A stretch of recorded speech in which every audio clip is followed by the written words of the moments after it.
रेखा के पिता दिल्ली में किसी तरह अपने और अपने परिवार का पेट पाल रहे थे।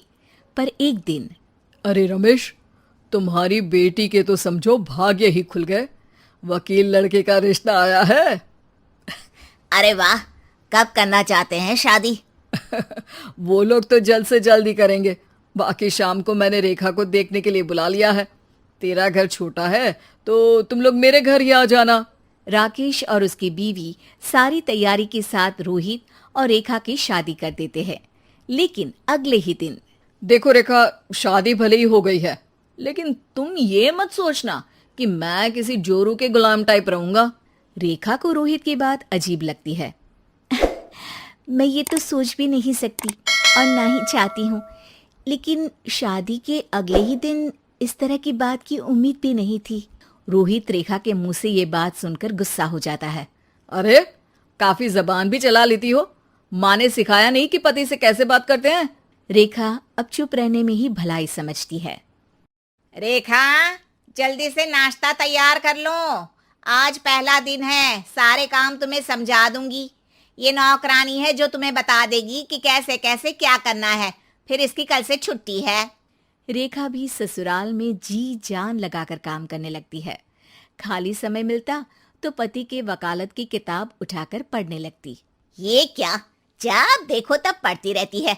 अच्छा सुन, कल पिता के घर से 20,000 रुपये लेकर आना। मेरे छोटे बेटे की फीस भरनी है।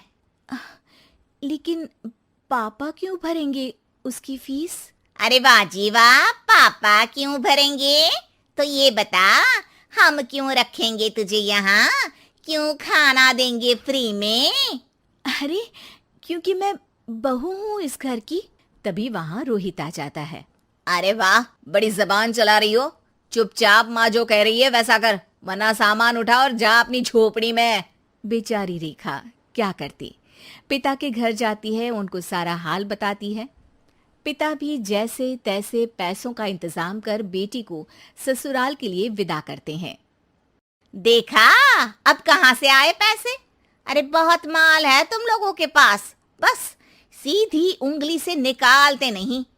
नहीं नहीं माँ, पापा ने अपनी मोटरसाइकिल बेचकर पैसों का इंतजाम किया है। पता नहीं अब वो ऑफिस कैसे जाएंगे। अरे वाह भाई, ये भी हम सोचे। खैर, जैसे तैसे दिन बीतते हैं। रेखा जहाँ एक प्यारे से बेटे की माँ बनती है, तो वहीं उसका वकालत की किताब में ज्ञान और गहराता जाता है। हे भगवान, बुरे फंसे। ये केस तो लगता है कि मैं हार ही जाऊंगा। देखिए, मैंने आपकी इस केस की फाइल पढ़ी थी। इस केस को जीतना बहुत ही आसान है। वाह भाई वाह, यहाँ वकालत की डिग्री लेकर भी मैं समझ नहीं पा रहा हूँ, और तुमने रोटी बनाते बनाते ही केस समझ लिया। अरे जाओ जाओ, जाकर मुन्ने को संभालो। केस मैं संभालूंगा। ए लड़की सुन, जाकर अपने बाप के यहाँ से 3 लाख लेकर आ। पूरा घर फिर से बनाना है। छोटे की शादी करूंगी तो छोटी बहू को कहाँ रखूंगी? पूरा घर तो तूने घेर रखा है। ऐसा मत बोलिए माँ जी, पापा इतना पैसा कहाँ से लाएंगे? अब तो वो रिटायर भी हो गए हैं। हाँ, तभी तो बोल रही हूँ, रिटायरमेंट के पैसे तो मिले होंगे ना। लेकिन वो अगर आपको दे देंगे तो बुढ़ापा कैसे काटेंगे? रोहित रेखा की बात सुनकर गुस्सा हो जाता है। ए सुन, चल अपना सामान उठा, अपना बच्चा उठा और निकल यहाँ से।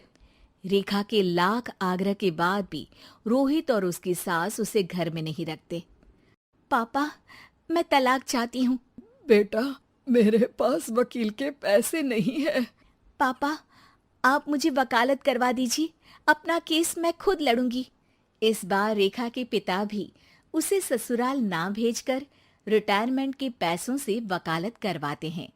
और फिर एक दिन कोर्ट के बाहर, रोहित, आज तुम अपना ही केस हार गए, वो भी उस लड़की से जिसकी तुमने कभी कदर ही नहीं की। रेखा, मुझे माफ कर दो। मैं इतनी बड़ी अमाउंट कहाँ से लाऊंगा? मैं हर महीने पैसे नहीं दे सकता तुमको। पैसे वहीं से लाना जहां से तुम मेरे पापा को लाने के लिए मजबूर करते थे। एक पिता अपनी बेटी की शादी उसकी खुशहाली के लिए करता है, ना कि सारी जिंदगी कर्जदार बनने के लिए। अरे, मेरे ही बेटे की किताब पढ़ पढ़ कर ज्ञान बांट रही हो। वकालत की किताब तो ससुराल में ही पड़ी थी ना। बिल्कुल, यहाँ मेरी गलती रही।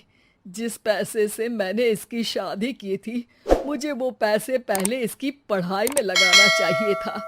और आज रेखा एक जानी मानी वकील के रूप में काम कर रही है।